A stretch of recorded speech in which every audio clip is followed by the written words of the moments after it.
தந்தை, மகன், தூய ஆவியாரின் பெயராலே ஆமென். பரிசுத்தமும் அன்பும் நிறைந்த பிதாவே, உம்மை போற்றுகின்றோம், புகழுகின்றோம், ஆராதிக்கின்றோம். உமக்கு நன்றி கூறுகின்றோம். இந்த ஜூம் மீட்டிங்கில் உமது நாமத்தினாலே நாங்கள் அனைவரும் இங்கே கூடி வந்திருக்கின்றோம். எங்கே 2-3 பேர் உன் நாமத்தினாலே கூடி இருக்கின்றார்களோ அந்த இடத்தில் நீ இறங்கி வந்து உன் பிரசன்னத்தால் எங்களை நிரப்புகின்றீர். உனக்கு நன்றி செலுத்துகிறோம் அப்பா.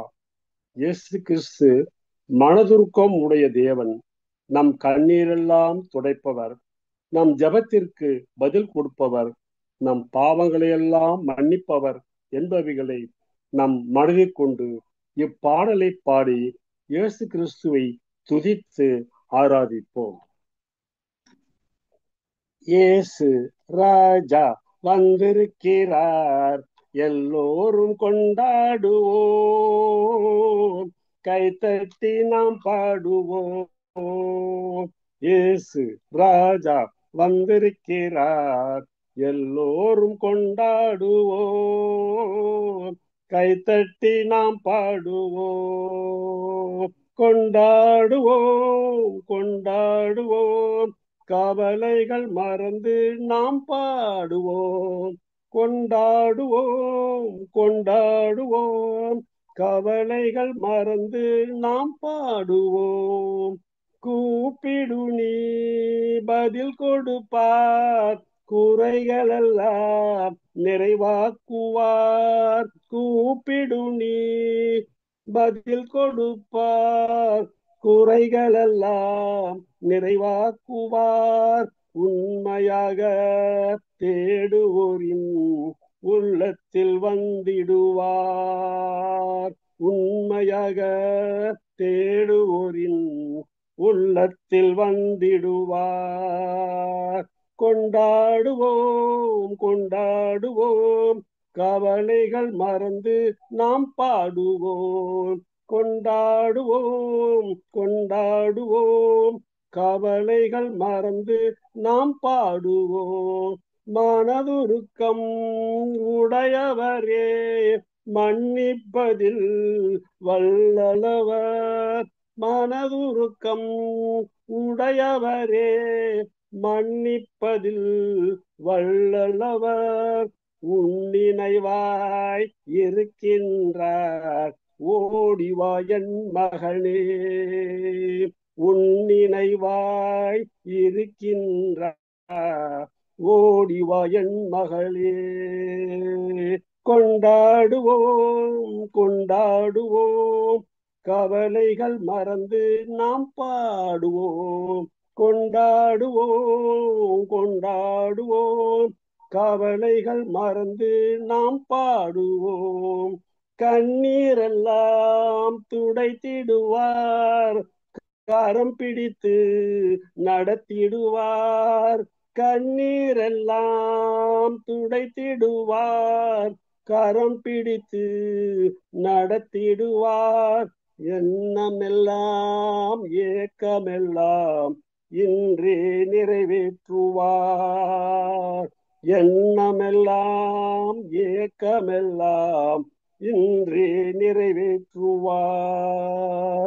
கொண்டாடுவோம், கொண்டாடுவோம், கவலைகள் மறந்து நாம் பாடுவோம். கொண்டாடுவோம், கொண்டாடுவோம், கவலைகள் மறந்து நாம் பாடுவோம். இயேசு ராஜா வந்திருக்கிறார், எல்லோரும் கொண்டாடுவோம், கைத்தட்டி நாம் பாடுவோம். கைத்தட்டி நாம் பாடுவோம், கைத்தட்டி நாம் பாடுவோம். மேலும் நானே வழியும் சத்தியமும் ஜீவனுமாய் இருக்கிறேன் என்று இயேசு கிறிஸ்து கூறியிருக்கின்றார். அவரது வார்த்தையை நமது கால்களுக்கு விளக்கும், நமது பாதைக்கு வெளிச்சமும் ஆகும். அவரை பின்பற்றும்படி அவர் தமது அடிச்சூடைகளை நமக்காக விட்டு சென்றுள்ளார். அந்த அடிச்சுவடுகளில் நாம் நடந்தால் நாம் தடுமாறி விழாமல் எல்லாவற்றிலும் ஜெயம் எடுப்போம் என்ற சிந்தனையோடு இப்பாடலை பாடுவோம். நீயே எமது வழி, நீயே எமது வழி, நீயே எமது ஒளி, நீயே எமது வாழ்வு ஏசையா. நீயே எமது வழி, நீயே எமது ஒளி, நீயே எமது வாழ்வு ஏசையா. நான்கு திசையும் பாதைகள் சந்திக்கின்ற வேளைகள், நன்மை என்ன தீமை என்ன அழியாத கோலங்கள். நான்கு திசையும் பாதைகள் சந்திக்கின்ற வேளைகள், நன்மை என்ன தீமை என்ன அறியாத கோலங்கள். நீயே எங்கள் வழியாவாய், நீதியின் பாதையின் பொருளாவாய். நீயே எங்கள் வழியாவாய், நீதியின் பாதையின் பொருளாவாய். உமது பாத பதிவுகள் எமது வாழ்வின் தெளிவுகள், அவற்றில் யாம் நடந்தால் வெற்றியின் கனிகள். நீயே எமது வழி, நீயே எமது ஒளி, நீயே எமது வாழ்வு ஏசையா. துன்ப துயர நிகழ்வுகள் இருளின் ஆட்சி காலங்கள், தட்டு தடுமாறி விழ தகுமான சூழல்கள். துன்ப துயர நிகழ்வுகள் இருளின் ஆட்சி காலங்கள், தட்டு தடுமாறி விட தகுமான சூழல்கள். நீயே எங்கள் ஒளியாவாய்,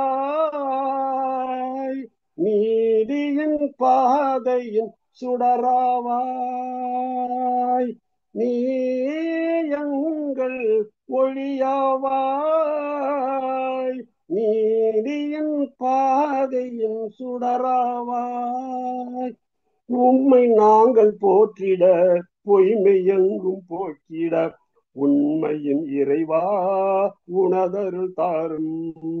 நீயே எனது வழி, நீயே எனது ஒளி, நீயே எமது வாழ்வு ஏசையா. நீயே எமது வழி, நீயே எமது ஒளி, நீயே எமது வாழ்வு ஏசையா. எமது வாழ்வு ஏசையா, ஏசையா. இப்பொழுது இந்த செய்தி வேளையில் ஆண்டவருடைய வார்த்தைகளை தியானிக்கவும், பரிசுத்த ஆவியானவருடைய வல்லமை இச்செய்தி கொடுக்கும் சகோதரியின் மீது இறங்கி வர வேண்டும் என்றும் இயேசு கிறிஸ்துவினுடைய ஈடு இணையற்ற அற்புதமான நாமத்தில் ஜெபிக்கின்றோம் எங்கள் ஜீவனுள்ள நல்ல தகப்பனே. ஆமென், ஆமென், ஆமென். ஆமென். Praise the Lord. Thank you for leading worship. இந்த நாளிலும் மத்தியில் இருக்கிற சகோதரி ரூபி கரோலின் அவர்கள் கர்த்தருடைய வார்த்தையை பகிர்ந்து கொள்வார்கள். Ruby, praise the Lord. Titus ரூபியை co-host போடுங்க brother. Praise the Lord. Praise the Lord, brother. Titus ரூபியை co-host மாத்துங்க பிரதர், அப்பதான் அவங்களால ஷேர் பண்ண முடியும். இல்ல, ஓகே, அவங்களே ஷேர் பண்ணாலும் ஓகே தான். இல்ல நீங்களே பண்ணிடுங்க ரூபி. ஒரு நிமிஷம்.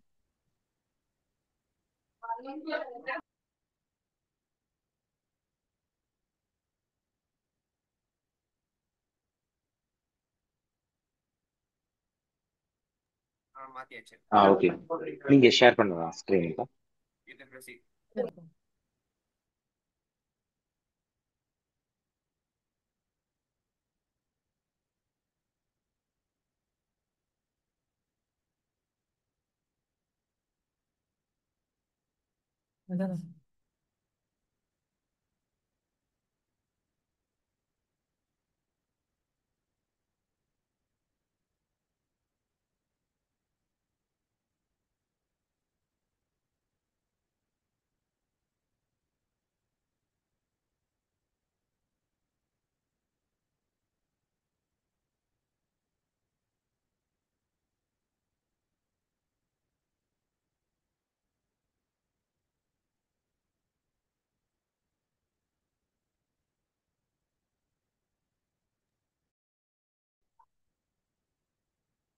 ஸ்க்ரீன் தெரியுது ரூபி, நீங்க ஃபுல் ஸ்க்ரீன் போடுறதுனாலும் போடு.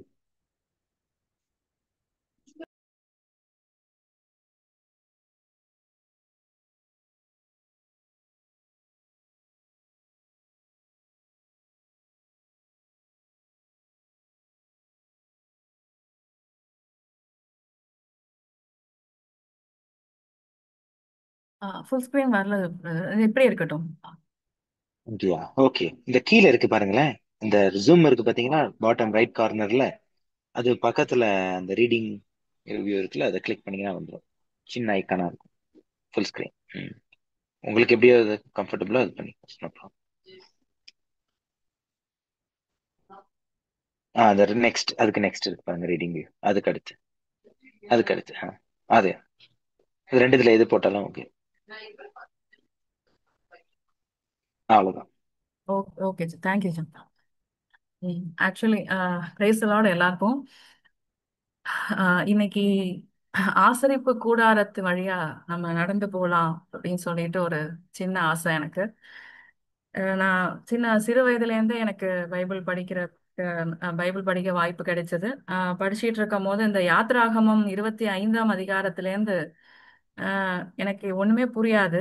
நிறைய எல்லா நாட்களுமே இப்போ சில வருடங்களுக்கு முன்னாடி வரைக்குமே இந்த அதிகாரத்தை கடந்து போகும்போது இது ஏன் ஏசப்பா இந்த அதிகாரத்தெல்லாம் வச்சிருக்கீங்க, நீங்க மோசேக்கு தானே கொடுத்தீங்க, எங்களுக்காக கொடுத்தீங்க, போர் அடிக்குது ஏசப்பா, 7 அடி 3 அடின்னு மட்டும்தான் புரியுது அப்படின்லாம் நான் நிறைய சொல்லியிருக்கேன். பட் இப்ப கொஞ்சம் சில வருடங்களுக்கு முன்னாடி ஒரு ஒரு இது மெசேஜ் கேட்டுட்டு இருக்கும் போது அதுல சொன்னாங்க, கண்டிப்பா பைபிள்ல ஒவ்வொரு வார்த்தைக்குமே ஆழமான அர்த்தம் உண்டு, அதை தேடுங்க, கண்டிப்பா அது கிடைக்கும் உங்களுக்கு அப்படின்னு சொல்லி சொன்னாங்க. அப்ப இதுக்கும் ஒரு ஆழமான அர்த்தம் இருக்கணும் இல்லையா அப்படின்னு சொல்லி நான் தேடிட்டு இருக்கும் போது ஒரு சின்ன ஆர்டிக்கலை நான் கிராஸ் பண்ணேன். அது எனக்கு ரொம்ப ரொம்ப கவர்ந்துச்சு. எசப்பா இவ்வளவு ஆழமான சத்தியங்களை நீங்க உள்ள வைத்திருக்கீங்க, அது என் கண்களுக்கு மறைவாயிற்று அப்படின்னு நான் நினைச்சு கொஞ்ச நேரம் வருத்தப்பட்டேன். இப்ப அந்த ஆசரிப்பு கூடாரத்தின் மூலமாக ஒரு ஆங்கிள் நம்ம அதை எப்படி தேவன் நமக்கு வெளிப்படுத்துறாரு, என்ன சொல்ல விரும்புறாரு அந்த டிசைன் மூலமா அப்படிங்கிறத இன்னைக்கு நம்ம பார்க்கலாம். ஃபர்ஸ்ட் நம்ம படிச்சிருப்போம் கண்டிப்பா, அது யாருக்கும் தெரியாம இல்ல. ஒரு தடவை அதோட வீடியோவை நான் ஜஸ்ட் ஒரு 1 மினிட் ஷேர் பண்றேன், என்னென்ன இருக்குங்கிறத மட்டும் ஒரு 1 மினிட் வீடியோ பாருங்க.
Hey YouTube, if you want to learn more about the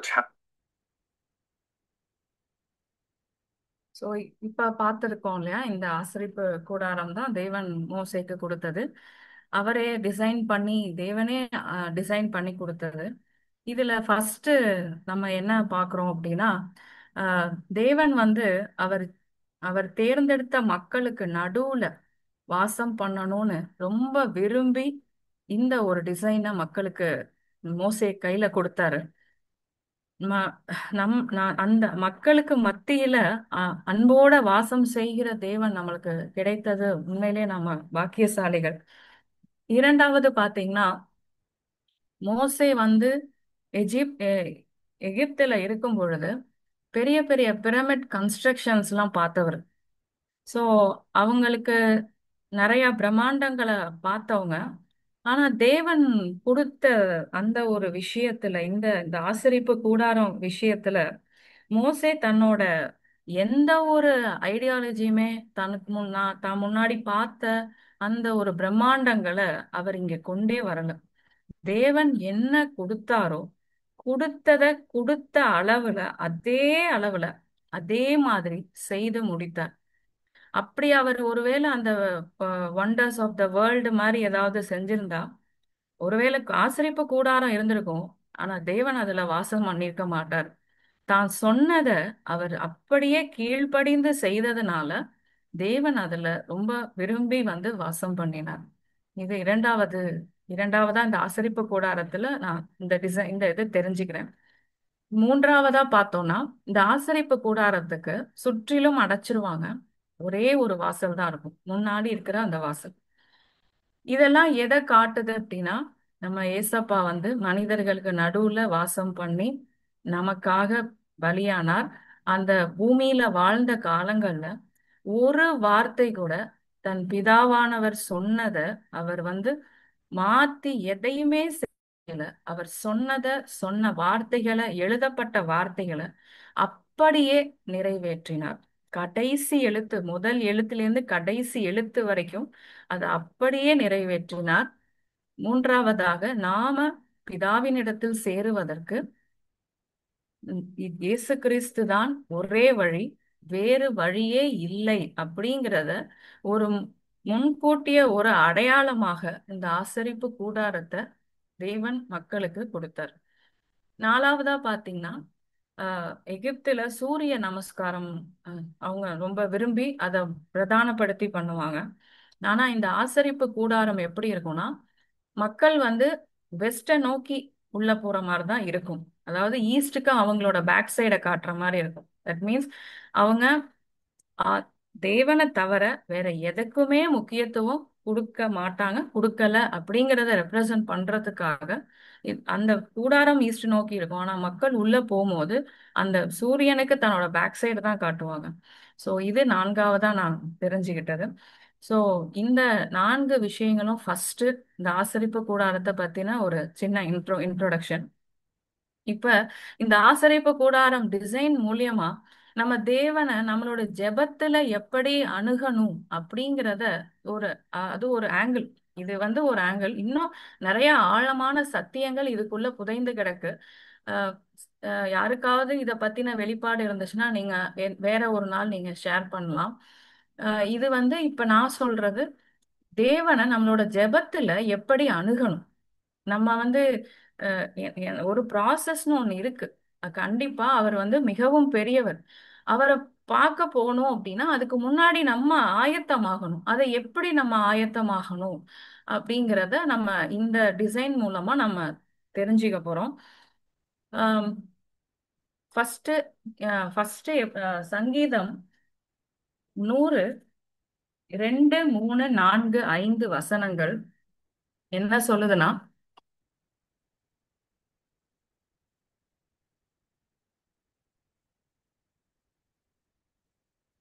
மகிழ்ச்சியோட மகிழ்ச்சியோடே கர்த்தருக்கு ஆராதனை செய்து ஆனந்த சத்தத்தோடே அவர் சந்நிதி முன் வாருங்கள். கர்த்தரே தேவன் என்று அறியுங்கள். நாம் அல்ல, அவரே நம்மை உண்டாக்கினார்.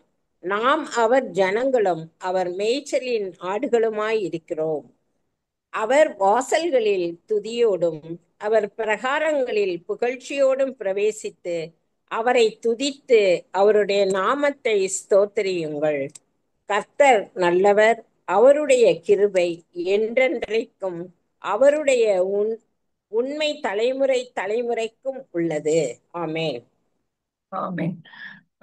இதுல வந்து ஃபர்ஸ்ட் நம்ம இப்ப ஜென்ரலா எடுத்துக்குவோமே, இப்போ ஒருத்தரை சந்திக்க போறோம். ஒரு விஐபியையோ இல்ல நம்ம ஃப்ரெண்ட்ஸ் யாரையோ ஒருத்தவங்கள சந்திக்க போறோம். நம்ம சாதாரணமா போவோமா இல்ல கையில எதையாவது எடுத்துட்டு போவோமா அவங்கள சந்தோஷப்படுத்துற மாதிரி? ஒரு சாதாரண மனுஷங்களை பார்க்க போகும்போதே அவங்கள பிரியப்படுத்துற மாதிரி இல்ல அவங்கள சந்தோஷப்படுத்துற மாதிரி இல்ல அவங்க தேவையை சந்திக்கிற மாதிரி ஏதோ ஒண்ணு நாம எடுத்துட்டு போவோம். ஆனா நம்ம தேவாதி தேவன் வானாதி வானங்களை படைத்தவர். அவர் நம்ம கிட்ட எதிர்பார்க்கிறதெல்லாம் மகிழ்ச்சியான உள்ளத்தோட, ஆழமான அன்போட, துதியோட அவரை சந்திக்க வரணும்னு அவருக்கு அதுதான் நம்ம கொடுக்கிற பெரிய கிஃப்ட். இதை தவிர அவர் வேற எதுவுமே நம்மள்ட்ட இருந்து எதிர்பார்க்கவே இல்லை. அப்ப அவரை அந்த பிரகாரங்கள்ல நுழையறதுக்கு முன்னாடி அவர் வாசல்களில் துதியோடும் அவர் பிரகாரங்களில் புகழ்ச்சியோடும் பிரவேசித்து அவரை துதித்து அவருடைய நாமத்தை ஸ்தோத்தரியுங்கள். அவர் வாசல்கள் அப்படியே அந்த பிரேயர் ஸ்டார்ட் பண்ணும் போதே அந்த துதியோட அந்த ஒரு அன்போட அவரை பாடி துதித்து அவர் நம்ம வாழ்க்கையில செய்த காரியங்களுக்கெல்லாம் நம்ம நன்றி சொல்லும் பொழுது அப்படியே அவர் பிரசனத்துக்குள்ள நாம கொஞ்சம் கொஞ்சமா அவர் பிரசனத்துக்குள்ள உள்ள நுழைவோம். அப்படியே நம்ம அப்படியே அந்த அந்த ஆசரிப்பு கூடாரத்தை அந்த போட்டோ உங்க முன்னாடி வச்சிருக்கேன். அந்த வாசல்ல நீங்க நுழையிற மாதிரி உங்க கற்பனை பண்ணிக்கோங்க. அப்படியே நீங்க அந்த துதியோட நீங்க வாசலுக்குள்ள நுழையிறீங்க. எசப்பாவை சந்திக்க போறோங்கிற சந்தோஷத்தோட ஒரு மகிழ்ச்சியோட. ஒருத்தவங்களை சந்திக்க போகும்போது நம்ம எப்படி போவோம்? அழுத முகத்தோடயா போவோம்? இல்ல ஆனந்த சந்தோஷமா தான் போவோம். அழுத முகத்தோட போனா அவங்களுக்கும் ஒண்ணும் புரியாது. அப்ப நம்ம எசப்பாவை சந்திக்க போறோம். நமக்கு அன்பானவரை சந்திக்க போறோம். நமக்காக தன்னையே தியாகம் பண்ணவரை சந்திக்க போறோம். இன்னும் சொல்ல போனா நமக்காக அனைத்தையுமே இழந்தவரை சந்திக்க போறோம். கருவிலே நம்மளை பெயர் சொல்லி அழைத்தவரை சந்திக்க போறோம். கிருபையும் சத்தியமும் நிறைந்து அதை நமக்கும் கொடுக்க வல்லவரை சந்திக்க போறோம். அவரோட பிரசன்னத்தில அப்படியே நனைந்து நனைந்து நம்ம போகும்போது இன்னும் கொஞ்சம் சந்தோஷம், நம்ம உள்ளம் சந்தோஷப்படும். நம்ம நன்றி சொல்லும் போது நம்ம மனம் பக்குவப்படும். அதே சந்தோஷத்தோட இப்ப உள்ள நுழையிறோம். அப்ப அந்த இடத்துல ஃபர்ஸ்ட் நீங்க பாத்தீங்கன்னா பலிபீடம் ஒண்ணு இருக்கு. அதுக்கு அடுத்து தண்ணீர் இருக்கு. இந்த தண்ணீர் சுத்திகரிப்புக்கான தண்ணீர். இந்த பலிபீடமும் இந்த பலிபீடம் இது எதற்குனா நமக்காக இயேசு கிறிஸ்து சிலுவையில தன்னையே ஒப்பு கொடுத்தார், தன்னையே பலியாக்கினாருங்கிறத ரெப்ரசன்ட் பண்றதுக்காக தேவன் முன்னமே அதெல்லாம் இந்த இடத்துல ஒரு ரெப்ரசன்டேஷனா கொடுத்துட்டாரு. ஆஹ் அந்த தண்ணீர் தான் ஜீவ தண்ணீர், நம்மளை சுத்திகரிக்கிற தண்ணீர், நம் பாவங்களை கழுவுகிற தண்ணீரா அதுவும் ஒரு ரெப்ரசன்டேஷன்.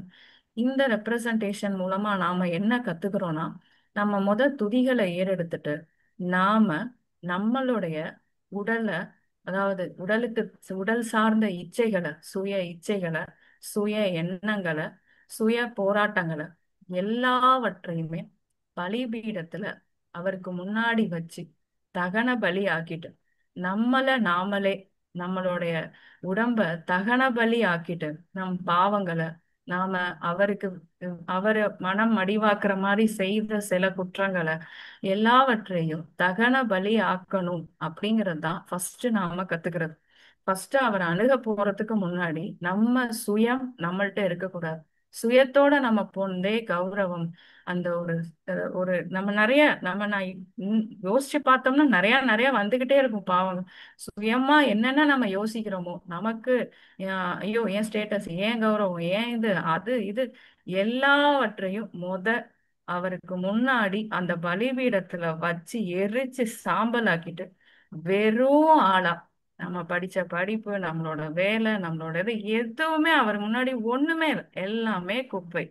அப்ப அவரு அதெல்லாம் பார்க்க போறது இல்லை, நம்மளோட ஆத்மாவை தான் அவர் பார்க்க போறாரு. அப்ப இது எல்லாத்தையும் வச்சு அவர் பாதத்துல நம்மளை முழுவதுமா சரண்டர் பண்ணிட்டு ஏசப்பா பாதத்திலே விழுந்து நம்மளோட எல்லா சுய எண்ணங்களையும் எரிச்சு சாம்பல் ஆக்கிட்டு, இதை எப்படி நம்ம எரிச்சு சாம்பல் ஆக்க முடியும்? இது எது சுய எண்ணம், எது நல்ல எண்ணம் நமக்கு தெரியாது. அந்த தண்ணீருங்கிறது வார்த்தைகளையும் குறிக்குது. ஜீவ வார்த்தைய நாம படிக்கும் பொழுது, அதை உட்கொண்டுகிட்டே இருக்கும் பொழுது நம்மளுடைய கண்கள் திறக்கப்படும். இது பரிசுத்தமானது எது அவருக்கு பிரியம் இல்லாததுங்கிறத அந்த வார்த்தைகள் நம்மளுக்கு கற்றுக் கொடுத்து கொண்டே வரும்.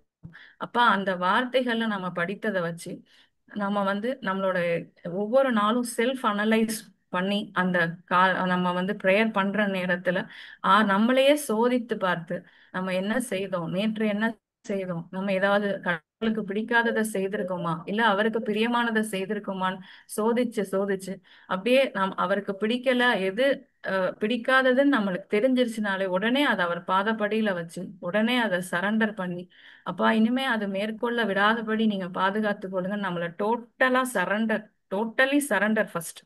அதுதான் ஃபர்ஸ்ட் ஸ்டெப் அவர் நம்மள்ட்ட இருந்து எதிர்பார்க்கிறது. நம்மளோட சுயத்தோட நம்ம போனோம்னா ஜெபங்கள் கேட்கப்படும். ஆனா முழுவதுமாக கேட்கப்படுமானா தெரியல. நம்மளோட சுயத்தை எரிச்சிடணும், ஃபர்ஸ்ட் ஸ்டெப். அதுக்கப்புறம் அதை எரிக்கணும் அப்படின்னா அதுக்கு வார்த்தையோட துணை தேவை.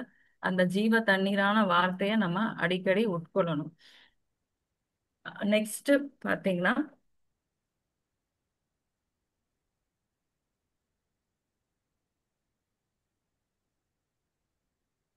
இந்த இடத்துல இது வந்து மகா ஹோலி பிளேஸ்ன்னு சொல்லுவாங்க. புனிதமான இடம். இது வெளியில இதுக்கு முன்னாடி இடம் வரைக்கும் எல்லாராலையும் பார்க்க முடியும், எல்லா இஸ்ரவேலர்களாலையும் பார்க்க முடியும். இதுக்கப்புறம் ஆசாரியர்களும் அவரோட சீஷர்கள் மட்டும்தான் உள்ள போக முடியும். மற்றவங்க யாரும் உள்ள வர முடியாது. இந்த இடத்துல வந்து பாத்தீங்கன்னா ஆஹ், ஒரு கேண்டில் ஸ்டாண்டு, அதுக்கப்புறம் அந்த அந்த மே அந்த அப்ப மேஜை, தூப பீடம் இருக்கும். இது இப்ப நம்ம வந்து நம்மளையே ஒப்பு கொடுக்கிறோம், அவரோட பாத படியில அப்படியே ஒப்பு கொடுக்கிறோம்.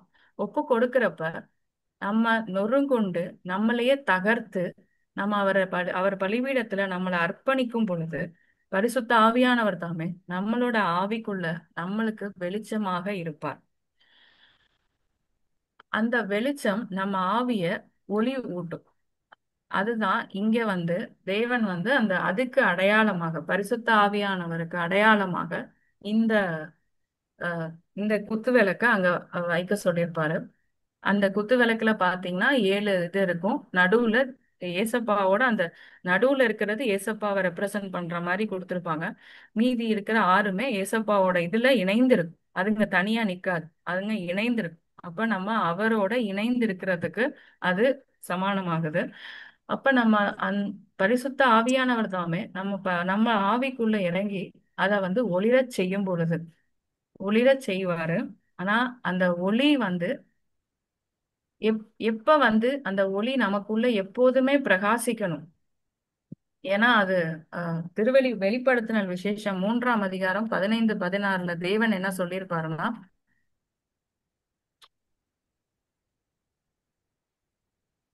உன் கிரிகைகளை அறிந்திருக்கிறேன்.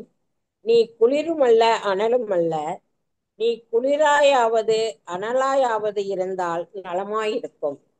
இப்படி நீ குளிருமின்றி அனலுமின்றி வெதுவெதுப்பாய் இருக்கிறபடியினால் உன்னை என் வாயினின்று வாந்தி பண்ணி போடுவேன். ஆமென்.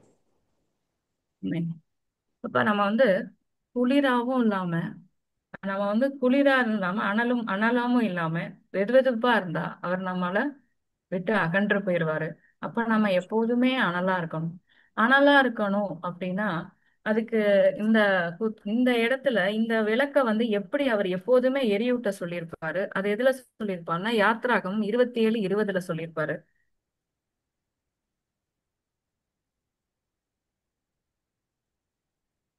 குத்து விளக்கு எப்பொழுதும் எரிந்து கொண்டிருக்கும்படி இடித்து பிழிந்த தெளிவான ஒலிவ எண்ணெயை உன்னிடத்தில் கொண்டு வரும்படி இஸ்ரவேல் புத்திரருக்கு கட்டளையிடுவாயாக. இப்ப அந்த குத்து விளக்கு எரிஞ்சுக்கிட்டே இருக்கணும்னா நம்ம அதுக்கு எண்ணெய் ஊத்திக்கிட்டே இருக்கணும். அந்த எண்ணெய் என்னன்னா இடித்து பிழிந்த தெளிவான ஒலிவ எண்ணெய். இத இன்னும் அவங்க டிரான்ஸ்லேஷன்ல எப்படி சொல்றாங்க அப்படின்னா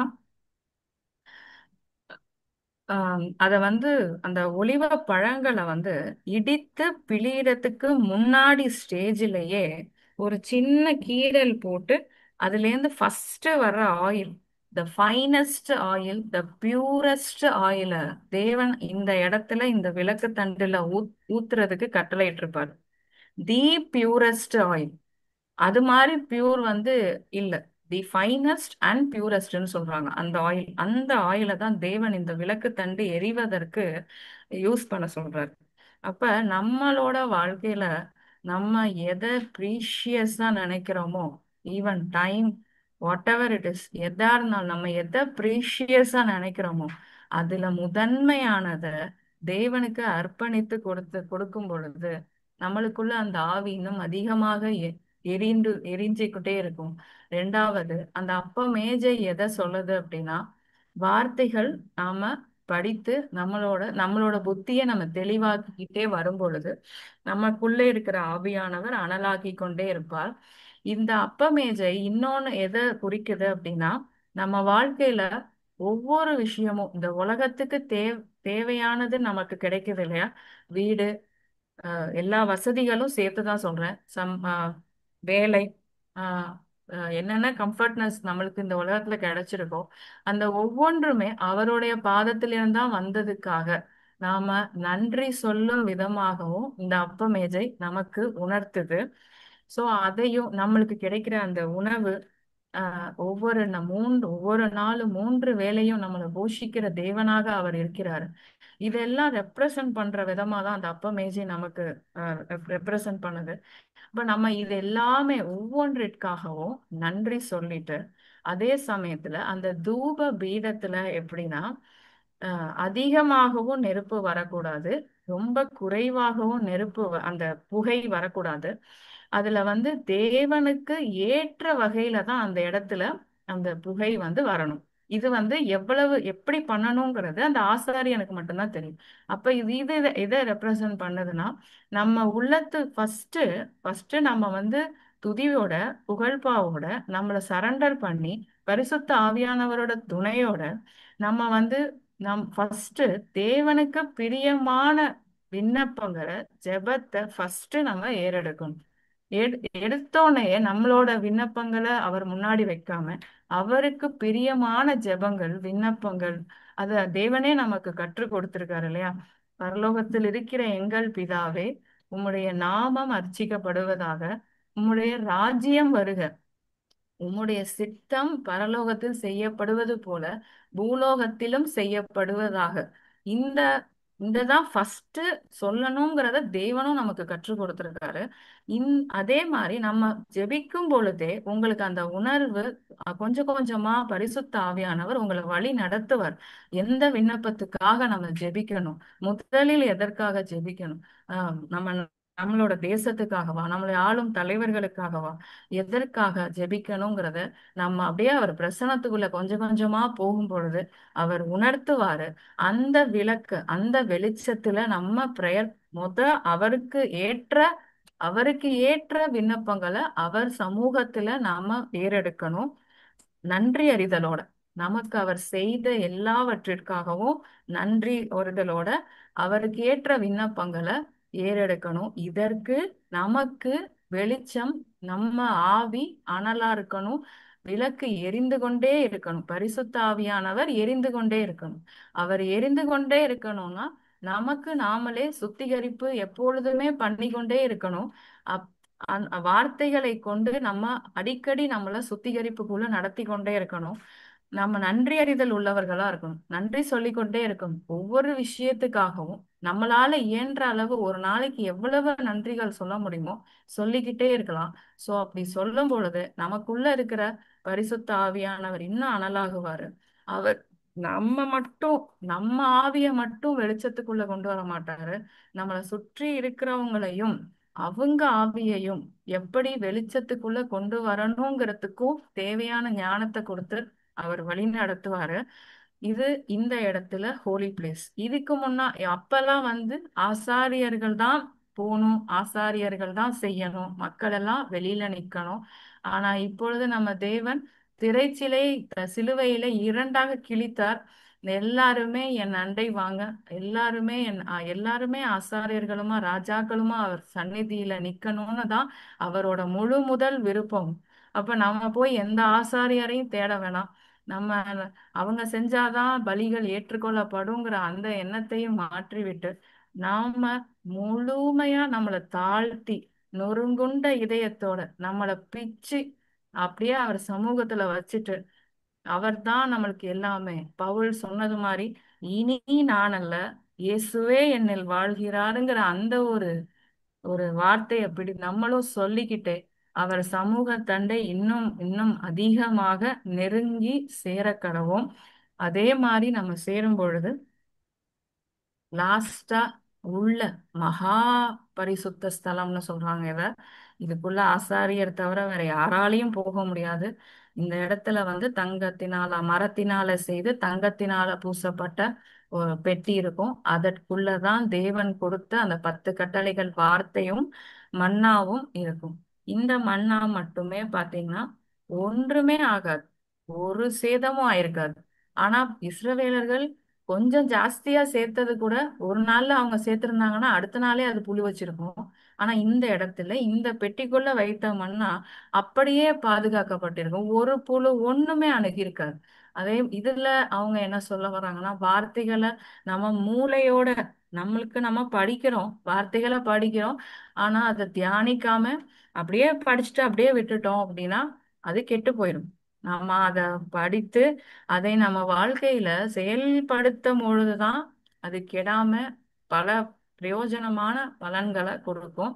ஸோ இந்த அதே மாதிரி இன்னும் இந்த இடத்துக்கு நம்ம அவருக்குரிய விண்ணப்பங்கள்லாம் வைத்ததுக்கு அப்புறம் அப்படியே அவரோட ஒன்றித்து இருக்கிறப்ப நம்மளுக்கு தேவையான விண்ணப்பங்களை அவர் சமூகத்துல நம்ம ஏறெடுக்கணும். அதுவும் நம்ம ஏசப்பா நம்மளுக்கு ஒரு மாதிரியை செய்து கொடுத்திருக்காரு. கெத்சமன தோட்டத்துல அவர் அவ்வளோ நொறுங்குண்ட பொழுதும் அவர் இந்த கெஞ்சுறாரு, இந்த பாத்திரம் என்னை விட்டு நீங்குவதாகன்னு சொல்லி கெஞ்சுறாரு. ஆனாலும் என் சித்தம் அல்ல, உம் சித்தத்தின்படியே எனக்கு ஆக கடவதுங்கிறதா அவரோட ஜெபமே முடியும். அதே போல நீங்களும் உங் ஒவ்வொருத்தருக்கும் பல பல விருப்பங்கள், நிறைய விஷயங்கள் நடக்க வேண்டியது இருக்கும். ஆனாலும் அத அவர் பாதத்துல உட்காரும் போது என் சித்தம் அல்ல உங்க சித்தமே எல்லாவற்றையும் நீங்க சொல்லிட்டு அவரோட மகிமைக்காக சில விஷயங்களை கேளுங்க. அவருடைய சித்தமே நடக்கட்டும்ங்கிறதையும் அவர் பாதப்படியில வைத்து விடுங்க. நம்மை விட நம்மளோட ஃபியூச்சர் எப்படி இருக்கும்னு அவருக்கு நல்லாகவே தெரியும்.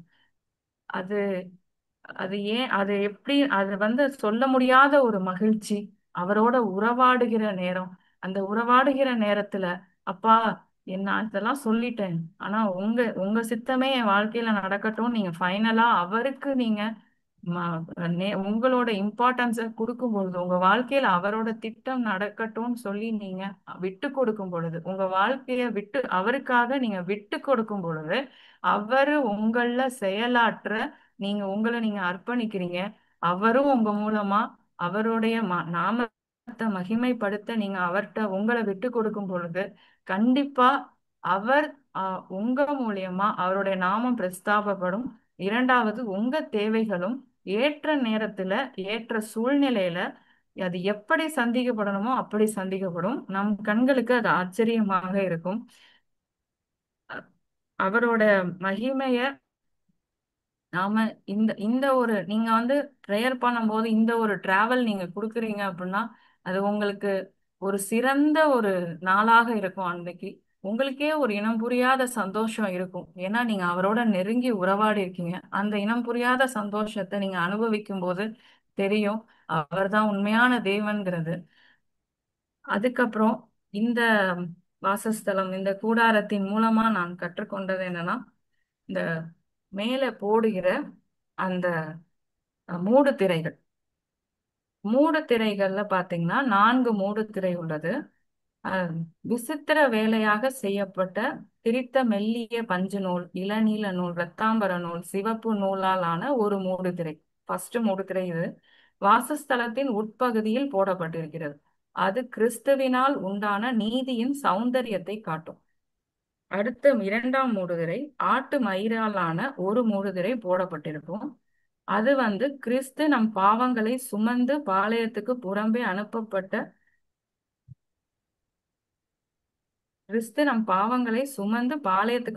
அனுப்பப்பட்ட போக்காட்டிற்கு அடையாளமாக அது சொல்லப்படுகிறது.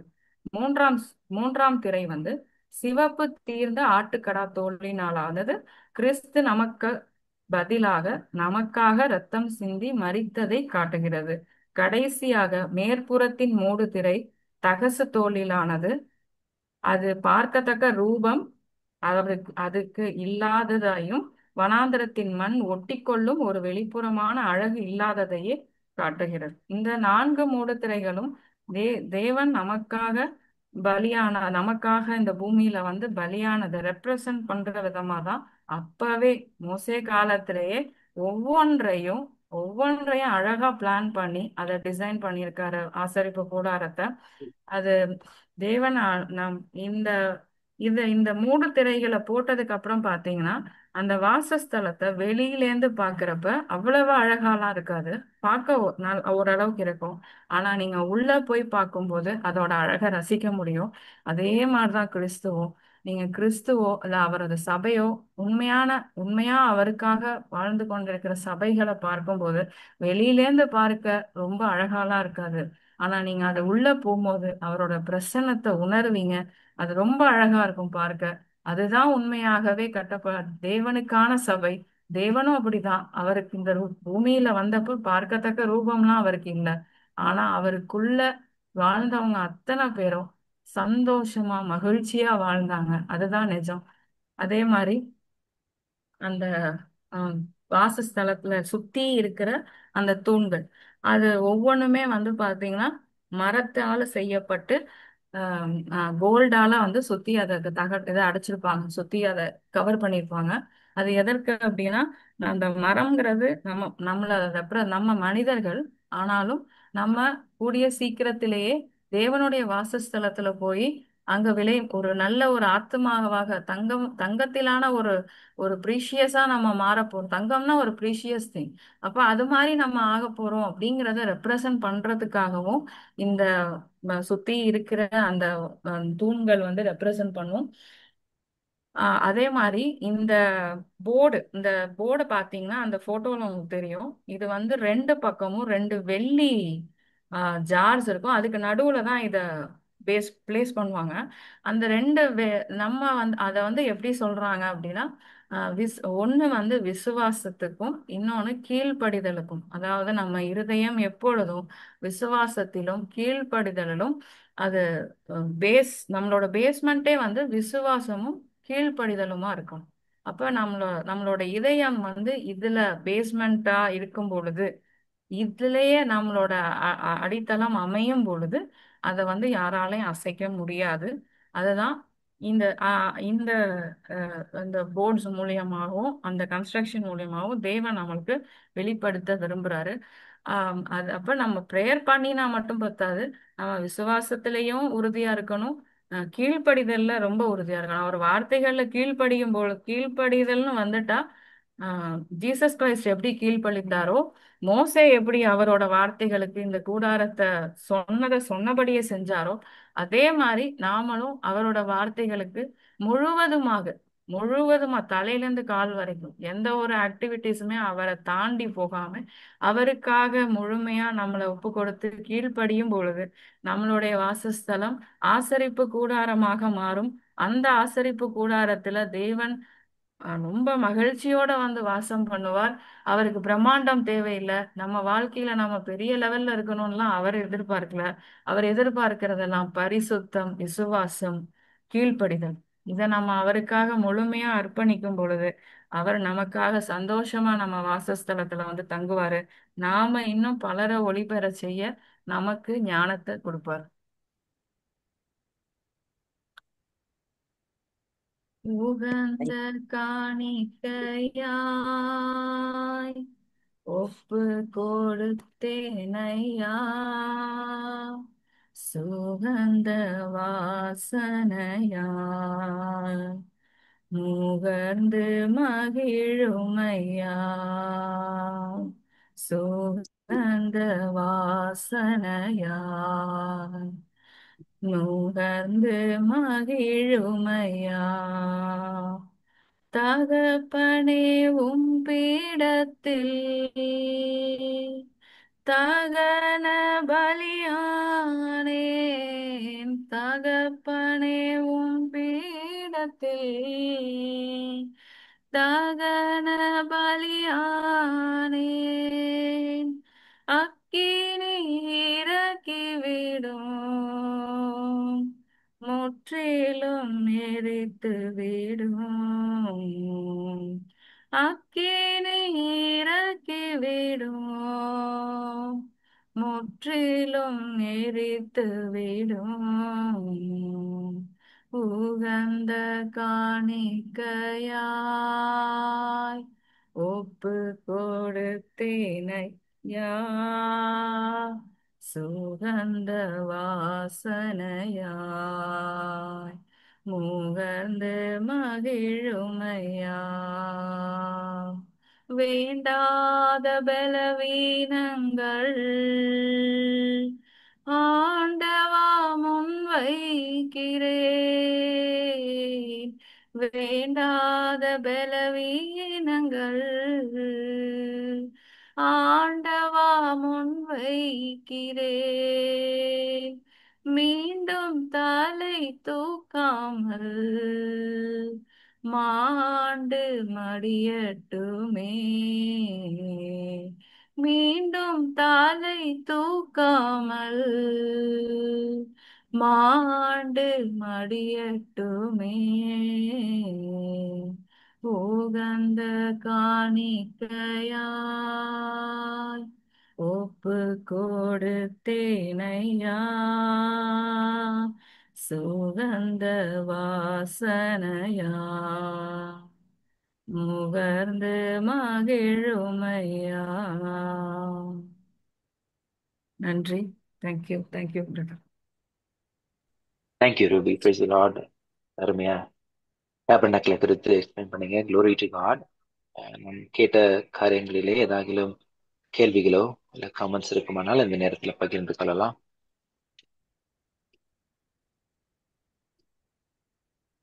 எனக்கு ஒரு சின்ன ரெக்வெஸ்ட், யாராவது இது ரிலேட்டடா, ஆசரிப்பு கூடாரம் ரிலேட்டடா உங்களுக்கு இன்னும் அதிகமான சத்தியங்கள் தெரிந்தா அத இந்த ப்ரேயர்ல நீங்க ஷேர் பண்ணிக்க வருமாறு உங்களை கேட்டுக்கிறேன். எனக்கு இந்த அளவுக்கு தான் எனக்கு கிடைத்தது.